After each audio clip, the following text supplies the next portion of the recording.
Good morning everyone.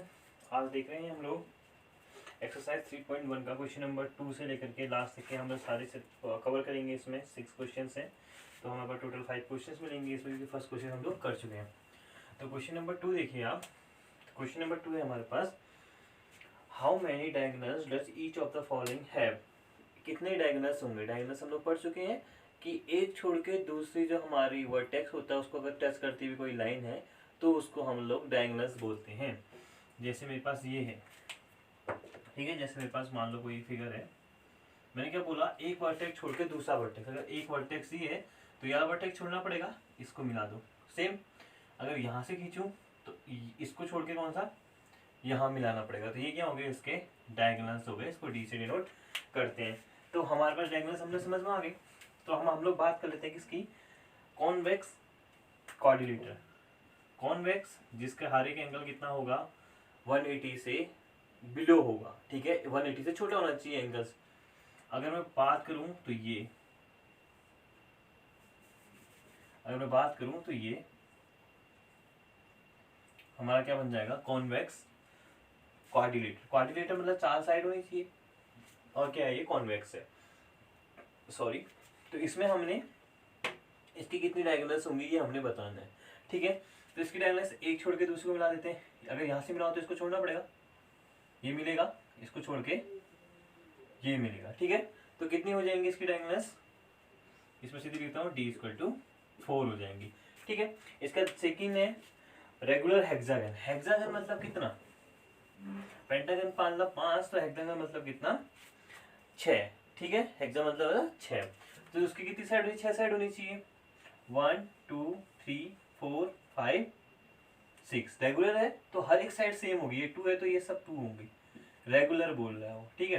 तो अगर 5 3 कुछ भी दे सकते हैं, लेकिन हमने ये नहीं देखना है कि बस हमने रेगुलर हेक्सागन में कितने डायगोनल्स होते हैं ये बताना है। तो यहाँ को लिख लेता हूँ मैं रेगुलर, ठीक है। रेगुलर हेक्सागन में कितनी साइड होती है हमने बताना है। तो सेम वही, एक वर्टेक्स छोड़ के दूसरे वर्टेक्स को हमने मीट कर देना है। तो एक वर्टेक्स यहाँ से अगर स्टार्ट करूँ तो इसको छोड़ के यहाँ कितना हो गया 1। अगर याली वर्टेक्स से स्टार्ट करता हूँ तो कौन सा छोड़ना पड़ेगा, यह छोड़ना पड़ेगा 2। यहाँ से चेक करता हूँ तो ये छोड़ना पड़ेगा 3। यहाँ से स्टार्ट करता हूँ, अगर यहाँ से स्टार्ट करता हूँ तो कौन से को मिला सकता हूँ मैं, एक छोड़ के ये वाला मिला सकता हूँ, ठीक है। कितने हो गए थे, 1 2 3। इसके बाद हम लोग आगे बढ़ते हैं। तो इस वाले से कितने मिला सकता हूँ, एक ये मिला सकता हूँ, एक छोड़ करके, और एक कौन सा मिला सकता हूँ, ये मिला सकता हूँ, एक छोड़ करके मिला दिया हमने, ठीक है। ये मिला सकता हूँ, और इसको फिर से छोड़ करके कौन सा मिला सकता हूँ, ये हमारा मिला हुआ है, ये इसके साथ ये नहीं मिला सकता क्योंकि इसके जस्ट बगल का वर्टेक्स है, ठीक है। तो कितने हो गए, 3 हो गए थे, 4 5 हो गए, ठीक है। और देख लेते हैं, इससे कुछ और मिल सकता था, इसको छोड़ के ये मिल सकता था, इससे छोड़ के ये मिल सकता था, ठीक है। कितने हो गए, 7। फिर इसको छोड़ के कौन सा मिल सकता था, ये मिल सकता था 8, ठीक। इस वाले से देखते हैं, ये छोड़ करके ये मिल चुका है, इससे ये नहीं मिल रखा है अभी, 9। और इससे और कोई मिल सकता है, देखो इससे ये मिल गया, इससे ये नहीं मिल सकता, तो हर एक एंगल हमें मिल गया था 9। इस वजह से और कुछ मिल सकता था, ये मिल सकता था, ये मिल सकता था, ये। तो कितने हो गए इसके टोटल, 9 आ गए। तो रेगुलर हेक्सागन के कितने हो जाते हैं हमारे पास, 9 होते हैं, ठीक है। इसके बाद हमारे पास लास्ट क्या है, ट्राइंगल। तो ट्राइंगल के कितने होते हैं ये भी हम लोग देख लेते हैं जल्दी से। तो ट्राइंगल के हमारे पास होते हैं, इसमें देखो ट्राइंगल क्या बना,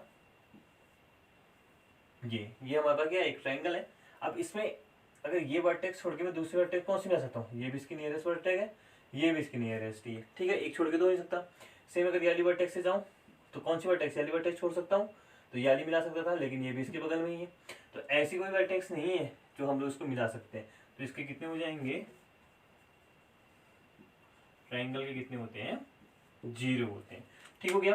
क्वेश्चन नंबर 2 आपके समझ में आ गया होगा कि डायगोनल्स होते क्या है, तो ये आप लोग कर सकते हैं। इसका सेकंड के बाद हमने क्या करना है, थर्ड पार्ट करना है। थर्ड में कह रहा है, what is the sum of the measuring of the angle of the convex coordinator, will this property hold in the coordinator is not convex, made a non convex coordinator and try। अगर convex नहीं है तो क्या होगा, concave होगा, simple सी बात है, ठीक है। तो हम लोग क्या बना लेते हैं, क्वाड्रिलेटरल कॉनकेव बना लेते हैं। कितनी साइड हो गई, सॉरी यहाँ दिखने होगा, ये गुफा जैसा शेप बना दिया। कितनी साइड हो गई, 1, ये देखो कितनी साइड हो गई, 1 2 3 4, कितनी साइड हो गई, तो हमारे पास टोटल 4 साइड होती है, क्वाड्रिलेटर होगी, जिसकी भी 4 साइड होगी क्वाड्रिलेटर होगा। अब इसमें क्या बताना हमने, इसका एंगल कितना होता है, 180 बताना है, ठीक है।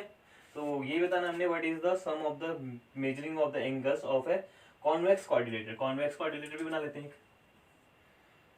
कॉन्वेक्स तो कैसे भी बना सकते हैं हम लोग, चलो ये बना लेते हैं। तो हमारा कॉन्वेक्स क्वाड्रिलेटर है और ये कॉनकेव क्वाड्रिलेटर है, ठीक है। दोनों में डिफरेंस पता चलेगा होगा, इसमें गुफा जैसा शेप बन रहा है, इसमें नहीं बन रहा है। इसमें एंगल 180 से अबव है ये वाला एंगल, और इसमें सारे एंगल 180 से बिलो है, ठीक है। तो कह रहे हैं will this property hold in the quadrilaterals is not convex, क्या वही प्रॉपर्टी जो इसमें प्रॉपर्टी फॉलो होगी वो इसमें भी होगी, angle sum property, make a convex quadrilateral and try. तो हमने ट्राई करके देखना है। देखो अगर मैं यहाँ से एक लाइन डाल दूँ तो क्या बनेगा, एक ट्रायंगल बन जाएगा, एक ऐसा करके आपको एक ट्रायंगल दिख रहा होगा, एक सेम ट्रायंगल आपको ऐसा करके दिख रहा होगा, ठीक है। एंगल की प्रॉपर्टी हमें पता है कितनी होती है, 180। एंगल सम प्रॉपर्टी हमें पता है कि इसके तीनों एंगल का सम कितना होगा, 180, इसके तीनों एंगल का सम 180, तो कितना हो गया टोटल एंगल, 360 हो गया, ठीक है। अब इसमें क्या है, अगर मैं यहाँ से एक लाइन डाल देता हूँ तब भी हमें एक ट्रायंगल जैसा शेप मिल गया, देखो ये मिल गया, एक ट्रायंगल ये बन गया, एक ट्रायंगल ये बन गया। तो इसके एंगल सम प्रॉपर्टी क्या कहेगी, 180, ये भी कितना बनेगा 180, तो इन दोनों का एंगल सम कितना हो जाएगा, 360 होगा। मेरे ख्याल से इसमें कोई ज़्यादा प्रॉब्लम आई नहीं होगी। हमने ये बताना था कि एंगल सम प्रॉपर्टी जो कॉन्वेक्स में फॉलो कर रही है वो कॉनकेव में करेगी, हाँ वो कॉनकेव में भी करेगी, क्योंकि ये मैक्सिमम एंगल्स बनाएगा, दो एंगल्स बनाएगा तो दो ट्रायंगल बनाएगा, तो इसका सम कितना आना है, 360 आना है। सेम इसमें भी अगर एक डायगोनल्स डाल देते हैं तो एक ट्रायंगल ये, एक ट्रायंगल ये, अगर ये 180 ये भी 180, तो तीन सबको ऐड कर देंगे, कितना हो जाएगा, 360 हो जाएगा, ठीक है। तो इसका मैं आपको क्वेश्चन शेयर कर दूंगा जिससे आप इसको लिख सकते हैं कि लिखना कैसे करके इसको, ठीक है। बस ये आपको समझ लो, तो आपने ये समझ लिया है। मैं इसका एक पार्ट वीडियो के साथ ही ऐड कर दूंगा, आपको दिख रहा होगा, ठीक है। तो इसके बाद हमारे पास क्वेश्चन नंबर 3 है, इसके अंदर क्वेश्चन नंबर 4 है कि हमें इसमें बताना है कि एंगल कितने होंगे उसके, ठीक है। Examine the table, each figure is divided into a triangle and the sum of the angle deduce from that, ठीक हो गया। हमें सबसे पहले ट्रायंगल दे रखा है, ट्रायंगल का एंगल पता है हमें 180 होता है, ठीक है 180, और उसके साथ साथ हम लोग क्या करेंगे, एक फॉर्मूला भी साथ साथ चलते रहेंगे। इसका इसलिए क्या कि यहाँ पे को चमक रहा है तो मुझे पता रहे कि यहाँ पे को साइन कर रहा है, ठीक है। तो इसके साथ हम लोग फॉर्मूला भी लिख सकते हैं, n-2 इंटू 180, ठीक है। अब हमें पता है इसके एंगल, तीनों एंगल का सम 180 होता है। तो देखो यहाँ को कितने साइड्स हैं, 3 साइड्स हैं, 3 - 2 into 180 equal to 1 into 180, 180 degree हो गया, ठीक है। अगला बना रखा है इसने क्वाड्रिलेटर्स, इसको इसने ट्रायंगल की शेप में बना रखा है। देखना चाहो तो यहाँ से भी बन सकता है, ये 180, एक जो पूरा एंगल है इसका 180, ये पूरा एंगल 180, हमें पता गया 360 होगा इसका, ठीक है।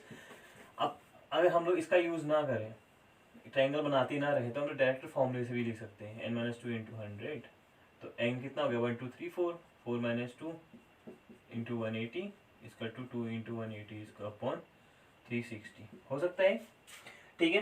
तो ऐसे हमने आगे को हमने चेक करते जाना है। अब देखो इसमें दो ट्रायंगल थे, ये 180 का था, ये 180 का था, तो ये 360 हो गया। या तो ऐसे ट्रायंगल बनाते जाओ,